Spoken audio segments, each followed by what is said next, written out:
محمود عبد الرازق الشهير بشيكابالا لاعب نادي الزمالك بيثير الجدل مرة أخرى.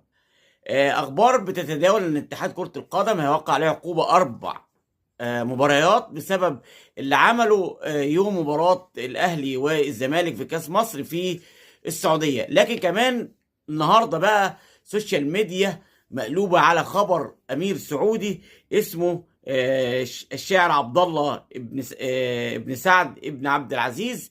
قال ان هو شخصي ننتظركم يوم 13/3، وده اللي كان المفروض النهارده. لكن شيكابالا ضرب عرض الحائط واخد مقدم العقد وما راحش يسافر، وكان معاه 7 كمان مرافقين كانوا رايحين معاه.